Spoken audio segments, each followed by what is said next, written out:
Hi, this is 1% Visible. I'm Stephen Barp. The exchange of goods on a galactic scale is no small feat. Even before faster-than-light travel, galactic citizens needed a way to ship physical goods to anywhere in the galaxy. We ordered goods that are unique to specific planets and expect they make it intact to our front doors rapidly. We ship approximately 44 million items in a single galactic standard day. That's Proop Ganoop. Hey, I'm Proop Ganoop, and I'm the manager in charge of Gazorpa Regional Office number 648. Proop manages just one of the thousands of Gazorpa regional distribution centers speckled across the galaxy. People need all kinds of things, and we hold them here first, and then we ship them out. You got Shebbles, Fnerts, raw Uber berries, everybody loves them. Pretty much anything that's legal, we package and ship here. Our distribution center covers approximately 0.09% of the galaxy. And that's just a single center. Once you combine Gazorpa's entire network together, you cover almost all of the galaxy. The scale of their operation is truly stunning. I mean, not everyone has a home teleportation device to receive their packages. Those things have to be put in a stable location, have some significant power demands. But for many of our customers, we rely on the Courier Flap network. Before Gazorpa, there was the Courier Flap network. Genetically engineered, half-organic, half-automatons who helped citizens of the Galactic Federation ship their packages ever since the service was founded over 400 years ago.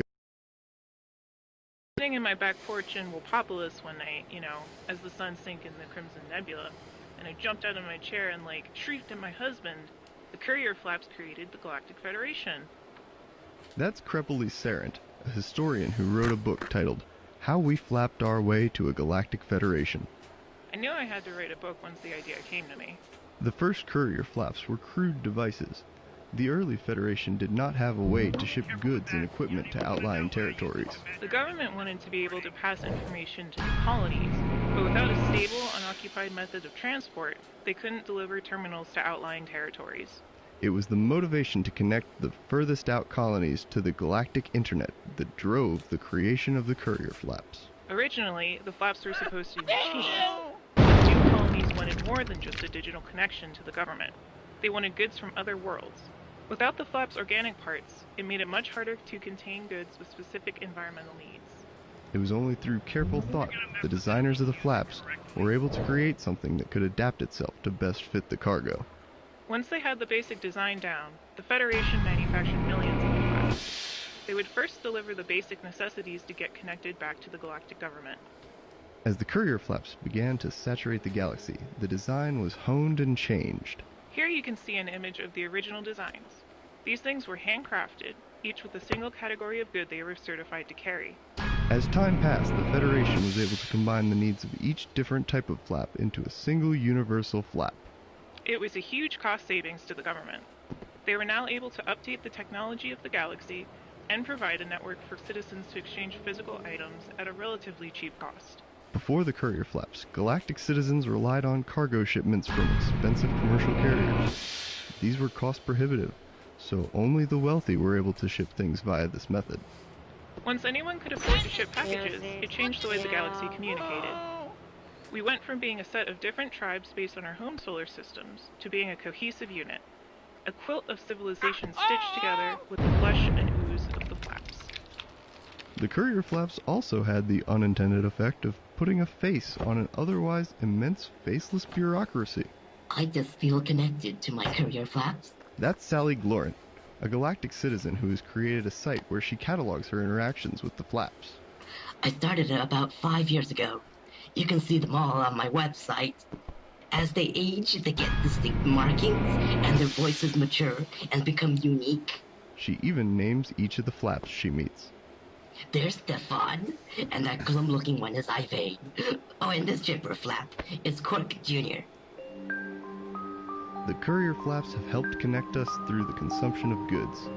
Whether or not you think they have been the linchpin of the Galactic Federation, I think we can all agree that they have had a lasting effect on our lives. Hearing them croak out their delivery notification is a song that binds all of us together. 1% Visible was recorded this week by Mon and Catherine. It was produced by me, Stephen Barp, and recorded on Galactic Radio Avenue in beautiful downtown Oldland. This week, 1% Visible is brought to you by Needful. They are an internet company that I feel truly exemplifies good design. Use code D3V1L at checkout to get 50% off your first purchase. 1% Visible is distributed by GPX, the Galactic Public Radio Experience.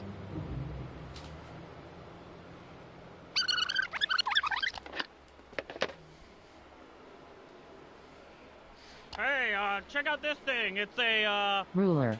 and, you know, like, they're like, they have matter, right? And, like, it has mass, and, you know, when, I like to look at, Ruler. and, you know, I like to see, you know, kind of what they're made of. Sometimes you know, maybe I pick it up, and maybe I throw it, and, you know, I once juggled with a... Ruler.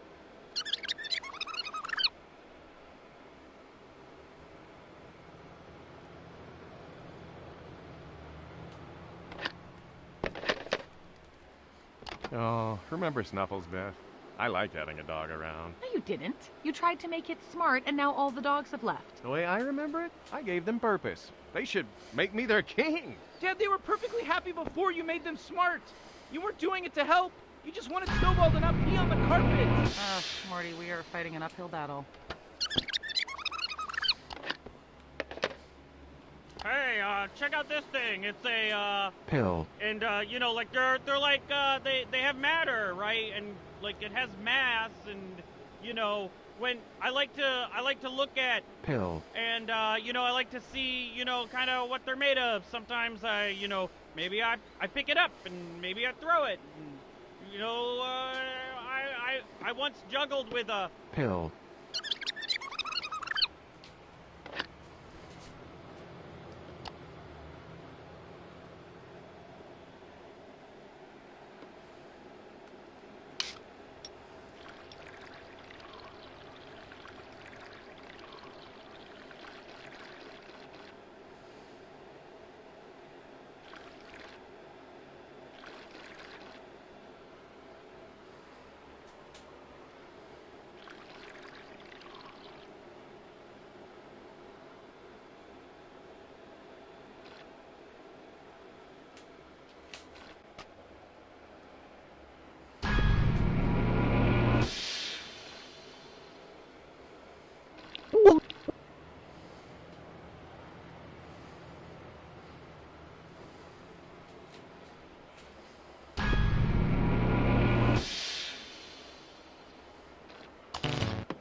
Hey, listen, I don't care. You can drink as much as you want.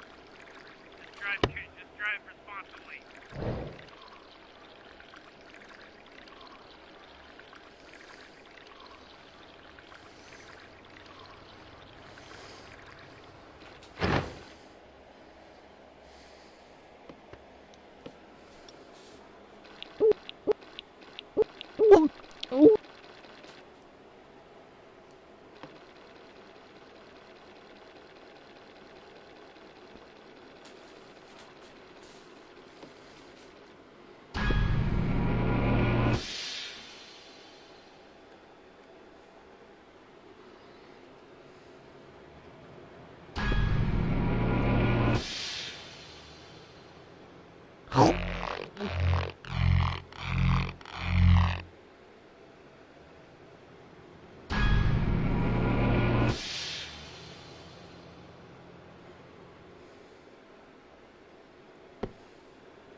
Home. Well,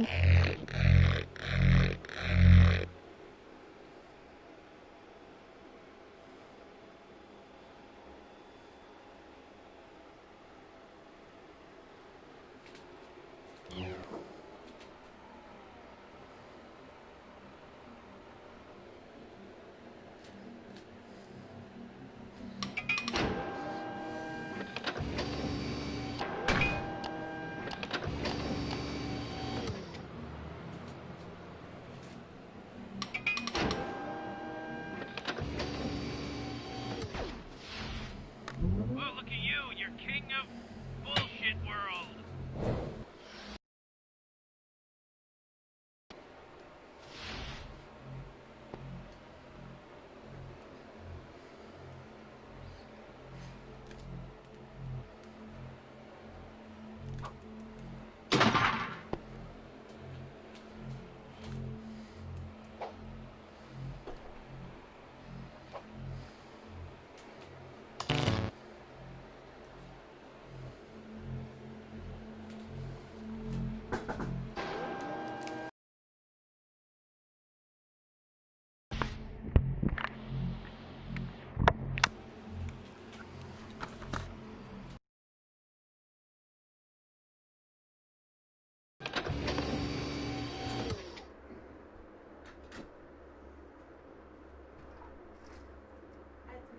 Are you hungry? Because I wanted to ask before I started heating it up. Are you okay? Are you sleeping? No, I think yeah. I'll shut off my game. Well, you don't have to. I'm gonna still heat it up. I just wanted to check before I started heating it up, so that I didn't have to like heat it up and then put it back in the fridge. You're good? Yeah. Okay, I'm good. I'll see you in a few. Alright.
That's annoying.